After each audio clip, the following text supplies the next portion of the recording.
You yell at me if you want to, but I believe this is true. You cannot be friends with your kids. Nope. Yeah.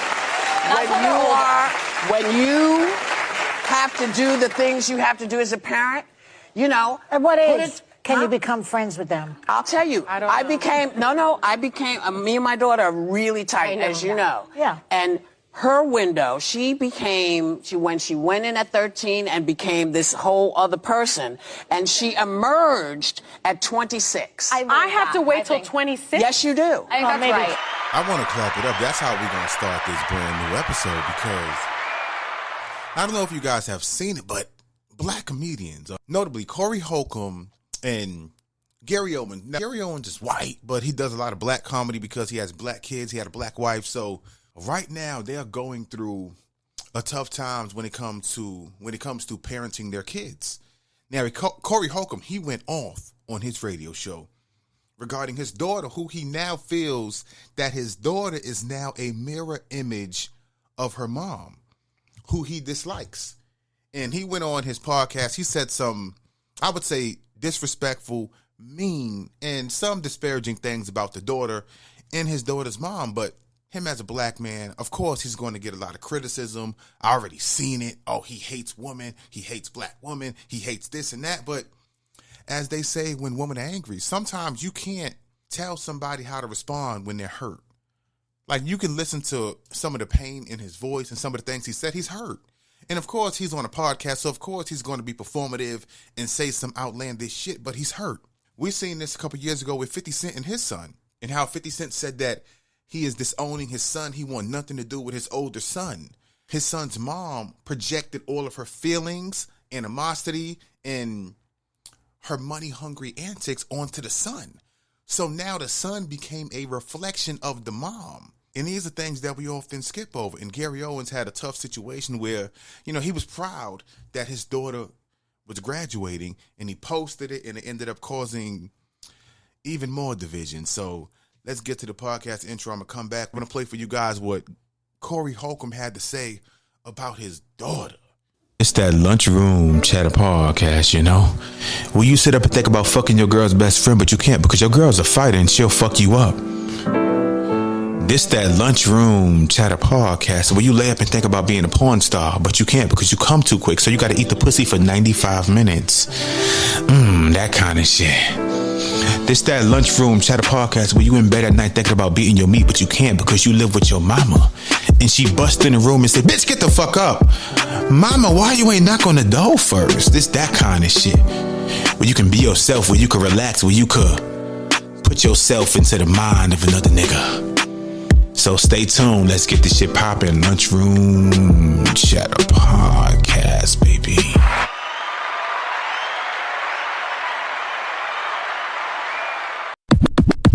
It up because she tried to run game on me, like she was brought up by her mama. But you know what I'm saying? Instead of realizing I got away from her mama, because I don't speak to her mama, she be like, I know you hate my mama. I'm like, bitch, I ain't got time to hate nobody. Your mama was drama. Now here it is all these years later, you just like your mama. Both of y'all can kiss my motherfucking ass. I'll go make another daughter. I don't give a fuck. If you ain't good as a person, no matter who you are, I have a cutoff switch God blessed me with to say, fuck you, motherfucker. I don't give a fuck if it's my kid.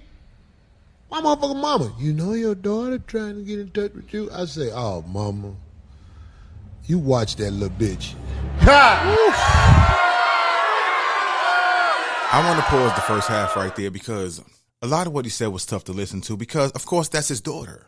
Like I said to start the episode, sometimes when you are hurt, sometimes when you have, hate and hostility towards people, you can't control how you're going to react. Now, of course, him calling his daughter out of her name, calling her a bitch and shit like that. Of course, those are things that you never want to hear from a dad, or even from a mom, or from anyone. But it hurts even more when you look at the world we live in now and the society that we live in and how people are going to take things at face value. At face value. I don't agree with what he said. And I especially do not agree with him going on a public platform, his own podcast. He's a known comedian, in talking about personal family business. I don't, especially when it's in a negative light, because family and friends that's close to you, like they gonna know who your child's mother is. They gonna know the daughter that you are referencing. When you jump on a public platform and now you are calling out something that a lot of people never talk about is that, again, not all the time, but there are times when the moms can play a part in making you dislike your child, not because you hate them, but because they project so much of how they feel about you onto the kids, to where now the child becomes a mirror image of them. So now you got to see your child, and your child hears everything. That's why I always I be critical when I see moms and, you know, they speak down or they speak bad about their child's father right in front of their child. Even if your child is in the other room and you got friends over and you think your child can't hear, we listening. So if you say, you know what, my son's dad, Tyrone, I hate that motherfucker. All that nigga do is smoke weed. All that nigga do is be a deadbeat. And now your child is hearing this shit at 8, 9, 10 years old. Their image of their dad is not being shaped by their interactions with him, but it's being shaped by how you feel in the words that you use to describe him. And that's why I always give a shout out to my mom. Like I said, man, I'm 34 years old. I'll be 35 this summer. I've never met my dad my entire life. My brother has never met our dad. We share the same father. We've never met him ever. But one thing my mom has never done my entire life is speak down on my father. Now, if she did it, it was never done in front of me. And when I got older, she told me that she did that because she did not want me to have a tainted image of my father that was shaped by her.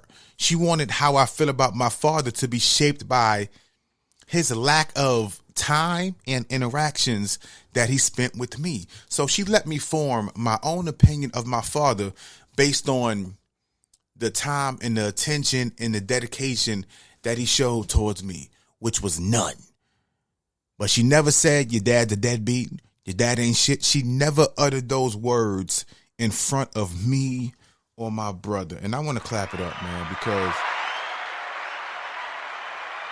a lot of women think that doing that is them being honest and owning their truth. No, that's your child's father for the rest of his or her life. At the end of the day, it's not your job to shape how you want your child to feel because that's how you feel. Let your child form their own opinion because you never know. People mature at different points. You might have decided to lay down and have a child with a man who wasn't mature. And half of the time, you probably knew this shit. So now because that the man who wasn't mature when you met him is now immature now that you had a child, don't shape your child's opinion because a lot of times that's what happens. But that's something that black men, we can't talk about because as a man, especially a black man, you got to sit back. You got to fight through it. Oh, yeah, I know she's making it tough for you, but just fight through it. But sometimes you get tired of fighting. Sometimes you get exhausted.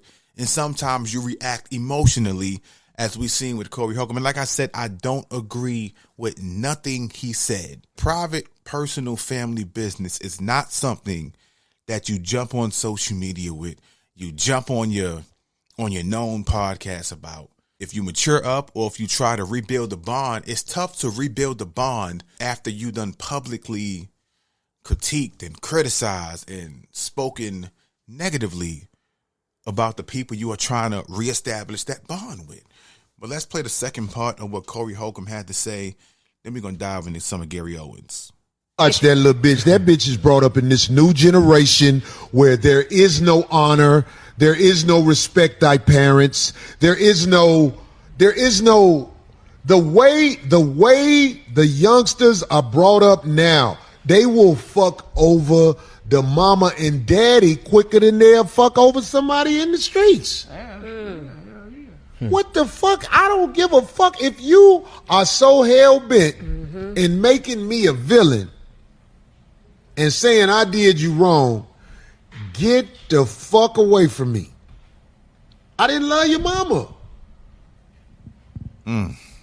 You just popped up on a nigga. I try to show you love.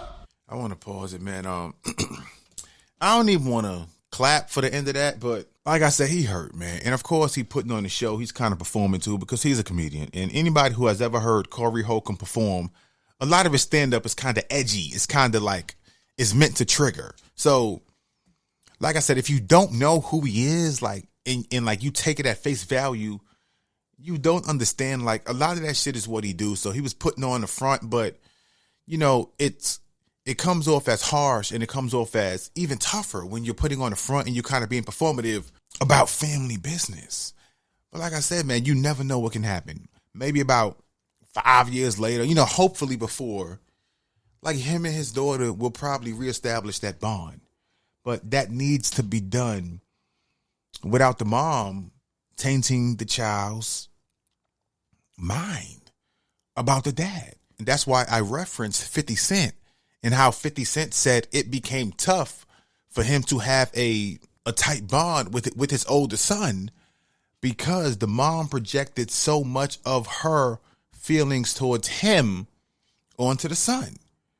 Because we know 50 Cent, major, successful, legendary, and the fact that he went on to continue making money, you know, TV shows, music, businesses.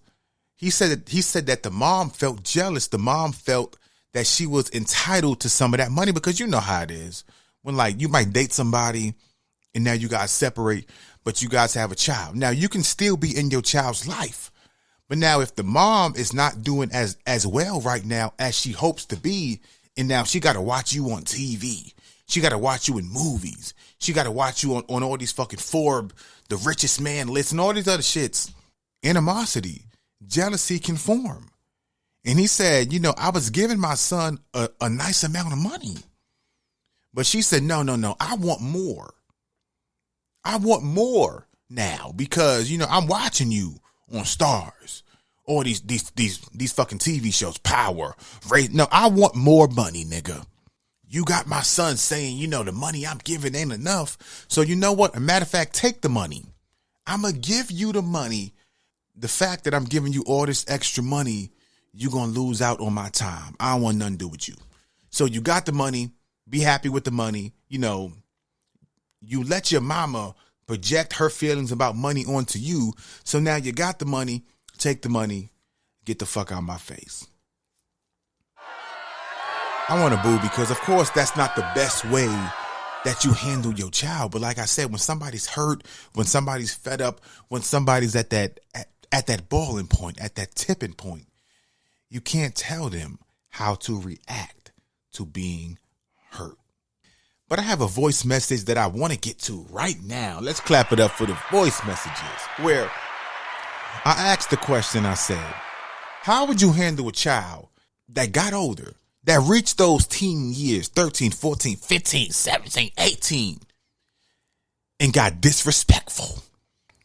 Now, this is somebody who you helped create, somebody who you probably had come out of you, but they reached those teenage years, and now they want to get respectful. You the mom, they want to call you a bitch. You the mom, they want to open up and, who the fuck you talking to? They want to talk out the side of their neck.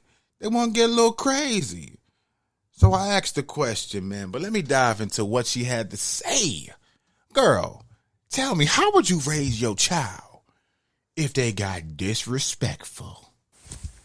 If my teenager decided to get extremely bold and disrespectful, I would remind them that I am only required to keep a roof over your head, make sure that you have food in your stomach, clothes on your back. I am not required to provide you with a cell phone. I am not required to provide you with internet.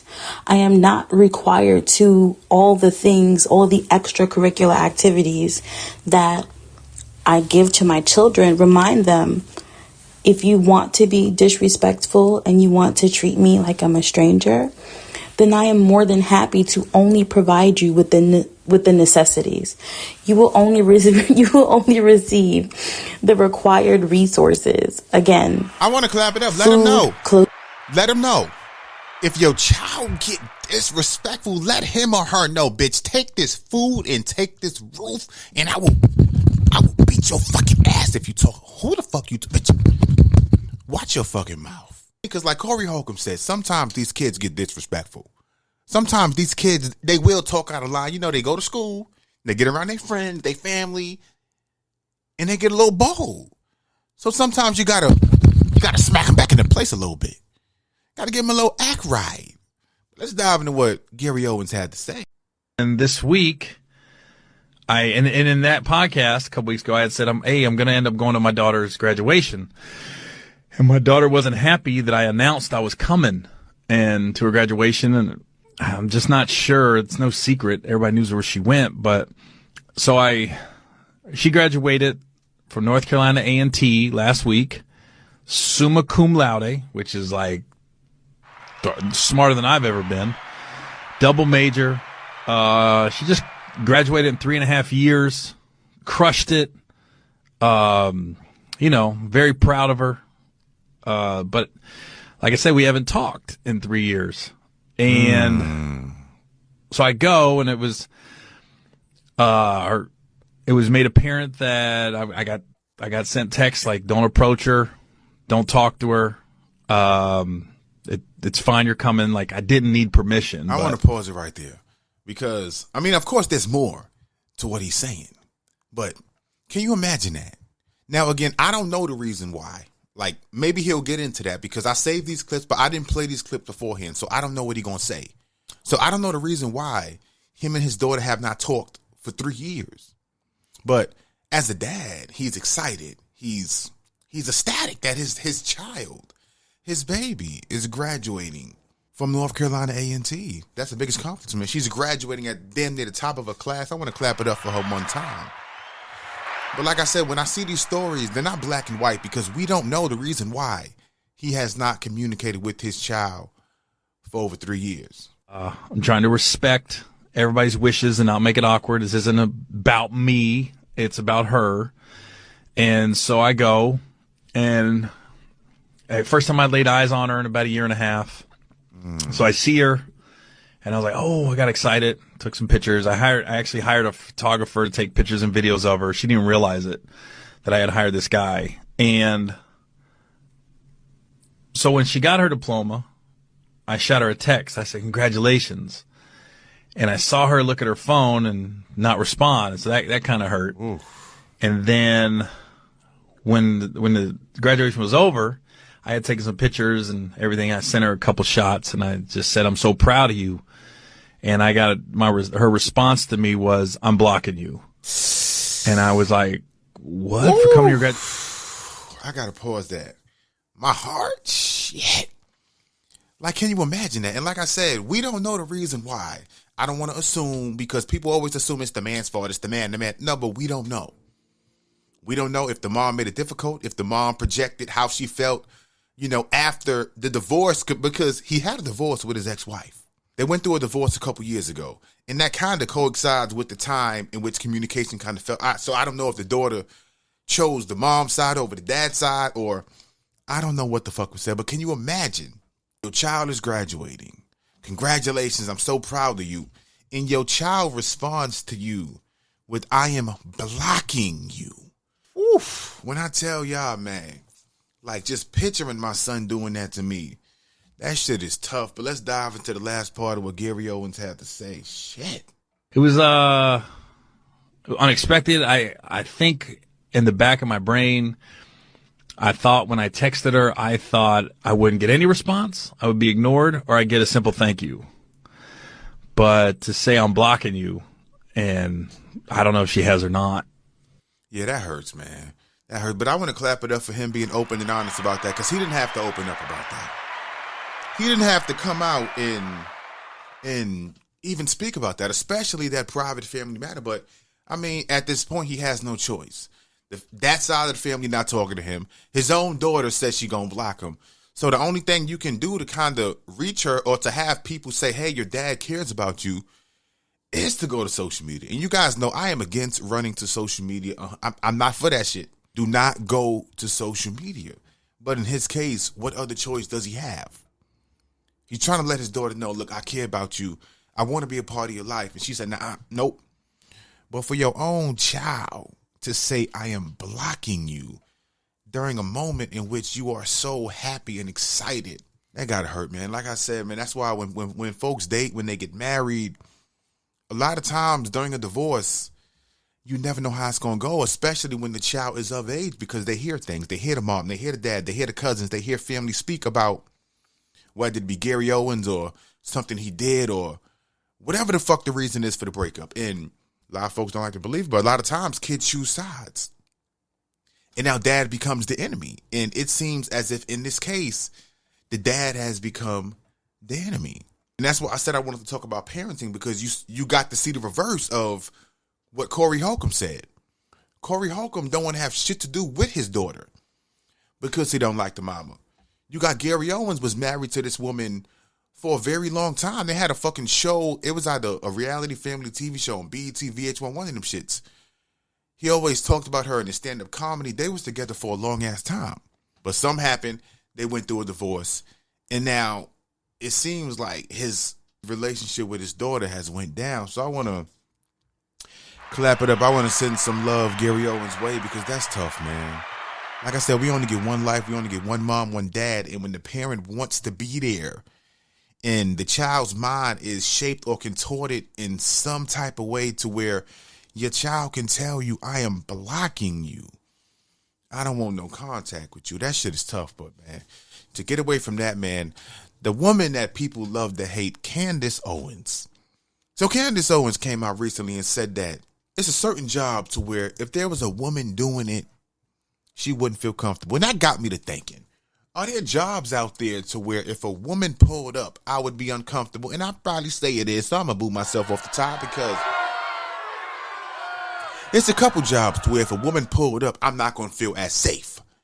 If I'm trapped in a burning building, right? And now, let's say I'm on the 7th floor. And now 2 firemen come through the door. And those firemen, their names are Tina and Shauna.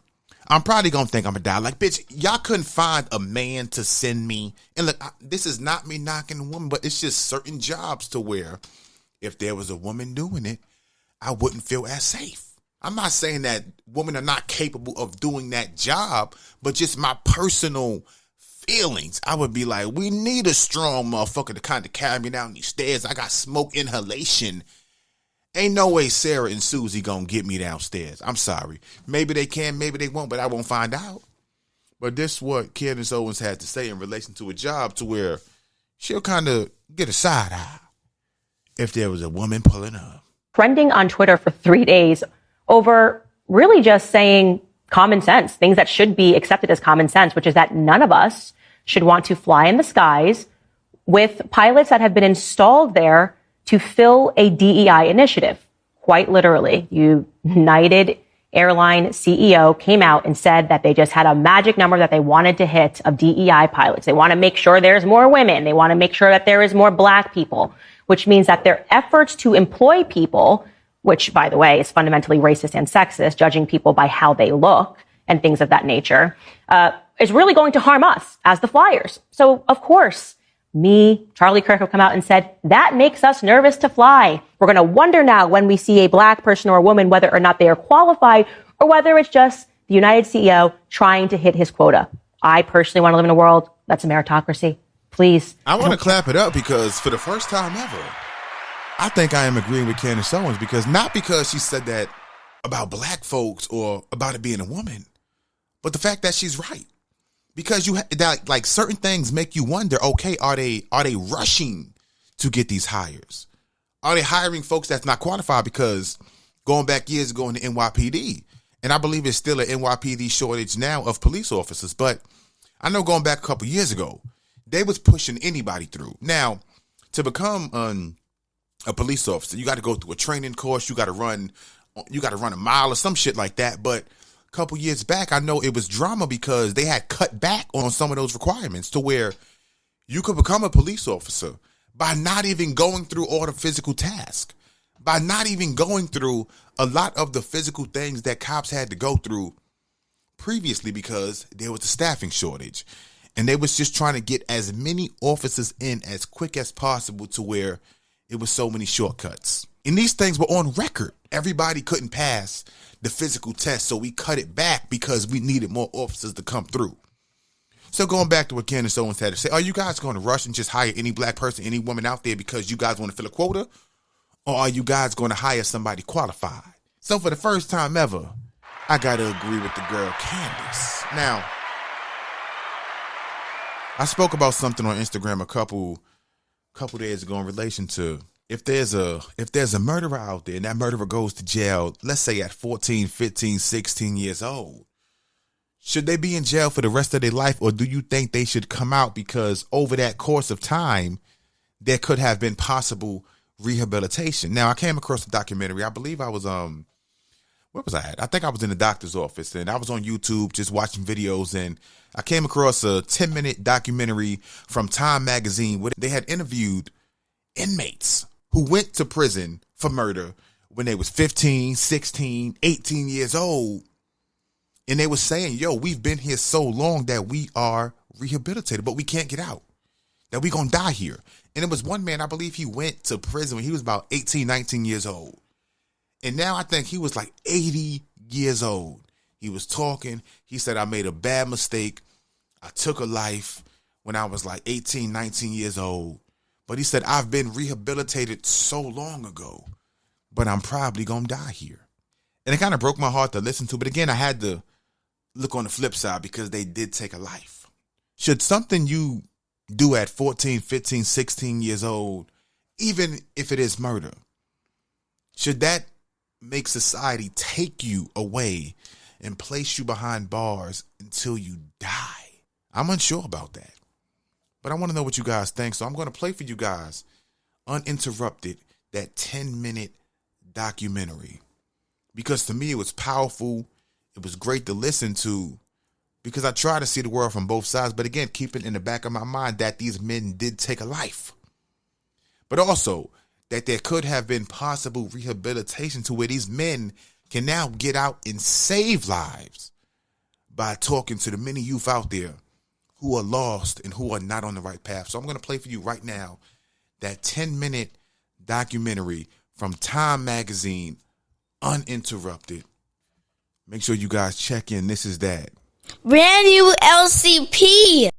Look, that thing, what it does is This thing? yeah. It's a camera. It also takes film. Oh, all right, okay. It's a digital camera. Yeah. And this is a microphone. Oh, okay. You know, I've been locked up 40-some years. I'll be knowing. Go back to your time before coming here. What is this? That is Peach? Sparkling water. They don't sell stuff like this here. Yeah. Never. When I got locked up, my twins were 8 months old.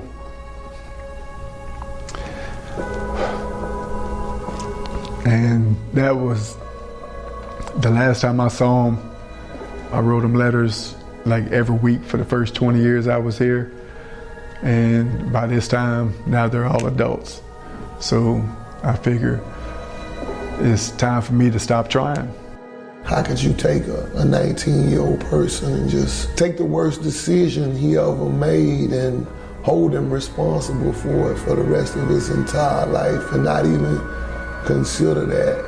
He may have changed. He was a thug on the streets 24, 25 years ago, and we're angry at that person, not realizing that that person no longer exists. Actually hasn't existed for like over 20 years. These men are serving life sentences at Angola Prison in Louisiana. They don't have the possibility of parole. I'm serving a life sentence for second-degree murder. First-degree murder. Second-degree murder and armed robbery. I'm serving a life sentence. A life sentence without parole. I was 18 when this crime happened. I was 17 years old. I was 18 at the time. When I come here, I was 17. I'm 80 years old now.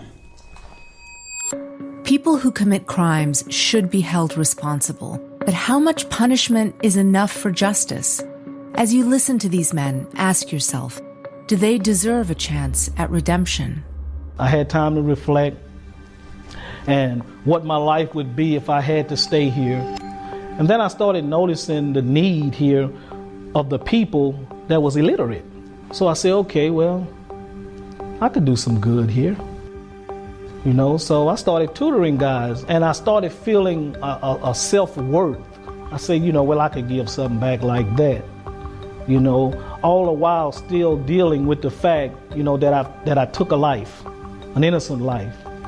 If I happen to die here in prison, that's not something that I want. But I have to think about and take under consideration, I took another human's life. A young man, Damien, you know, I went to school with him. He still was somebody's son. If I could go back in time and redo that would have never happened. It shouldn't have happened. In the U.S., there are more than 50,000 people serving life without parole, 70% of whom are black. If you come here young, well, prison provides. So you never have to be responsible if you don't want to. It's hard to mature in prison because prison isn't set up for you to bear the stress of responsibility and to grow from that. So, you know, you have to kind of seek it out your own. With so many long sentences, America's prison population is aging. Taxpayers spend about $70,000 to keep every elderly prisoner locked up every year. So Angola created a hospice program. Prisoners volunteer to take care of other prisoners, basically people convicted of murder caring for the dying. It gave me a purpose, and showed me a different side, compassionate side. And I probably sat with over 50 people to their death. Man, you know, I ain't begging no man, but my first patient was a guy dying of AIDS. When I'm looking at a man weighing 60-something pounds, like, man, you know, he can't do nothing. So I used to pick him out of the bed, put him in a wheelchair, bring him in the bathroom, help him, bed him up, tease him, mess with him. But when I first was able to help a person, I just felt different. Now, excuse the expression, but they wash all up the crack of another man's ass, all up under his nuts and all. It doesn't care what nationality or race he is. Is that man faking? Have that man changed? He might have been a character when he got here, but this man done developed character. This man done developed compassion. It come down to not so much what you done done, but what have you become? Volunteering, mentoring, education.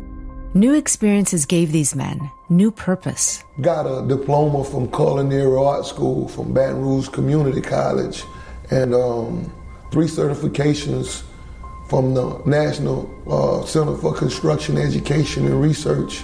You know, in the event that I ever went home, I could be an asset to society and not a liability. You know, I prepare as if I'm going home tomorrow. Even though I have a life without parole, I try to prepare as if I'm going home tomorrow, because who knows what may happen. I'd rather go prepared than go unprepared. Do we really want to be a country where there's no amount of growth that will ever give someone even a chance to leave prison? A country that's fine with endless punishment, but never with mercy. That's the worst part. Knowing that I'm a changed man, knowing that I have the skills to go be a better person in society, knowing that I want to do better in society, and knowing that I can do better in society, and not having the opportunity to do that because I have a life sentence without parole. It's hard. But we have a solution. Second Look reforms would offer a chance at parole for those who have transformed themselves and who've already served a significant portion of their sentence. To be fair, there may be lifers who haven't grown, but for the many who have, they deserve a second chance. Ask yourself, when you were 16, 17 years old, are you the same person? Did you even think the same way you did now? No. That's human nature. People change. If rehabilitation is a process, there should be an end to it. you get to a certain grade level and there's not, high school and college and, you can pursue undergraduate and then graduate studies. There's none of that. It's just life sentence. A few states have implemented changes in the criminal justice system, including second look reforms, and some of these men have actually gotten out. But they're only a small fraction of those serving life without parole. Now, if you're concerned they might harm someone else, less than 3% of lifers who are released are rearrested. And when they are, it's frequently for a technicality, not a violent crime. In other words, lengthy prison sentences don't improve public safety. Over time, Americans could save billions of dollars if some of these older reformed men are set free. I've been here longer than I've been with my family. So sometimes I question where I'm from. I be tempting to write my mom and them and say, if I die, leave me here. Don't come get me. Don't bury me with them. I don't know them no more. Bury me with my friends. I know without a doubt I'm going home. If I die here, whether it's tomorrow or, God forbid, 25 years from now, my body will not stay here. I'm leaving Angola. I'm not going to be buried here. Somebody who says, I want to be buried in Angola, that's the saddest part of what a life sentence does to you. I make sure that my life is very purposeful. Every time I invest myself into someone else, I free a part of myself. A part of me will leave here with you. I'm going to love people so passionately until a part of me will always live outside of the gates of Angola. I have caught plenty of hell in this penitentiary.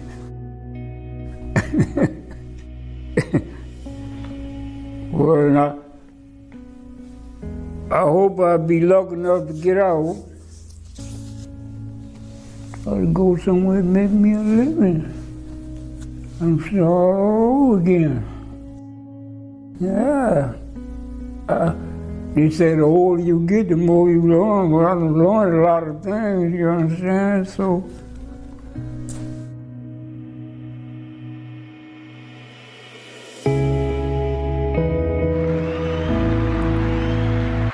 I want to clap it up now. The last inmate that you heard speaking, Sammy, he died in 2019. He served 66 years in prison. He went in there when he was 17 years old, add 66, and he ended up passing away in prison. He did not get that second chance to redo life, to get a fresh start, to start over.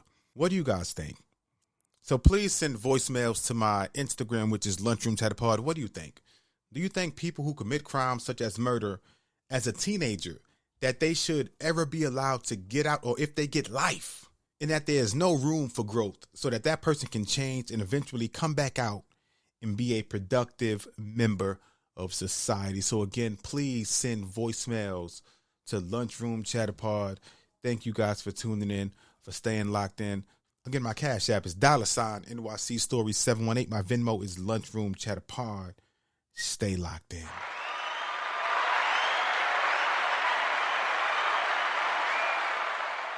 Brand new LCP.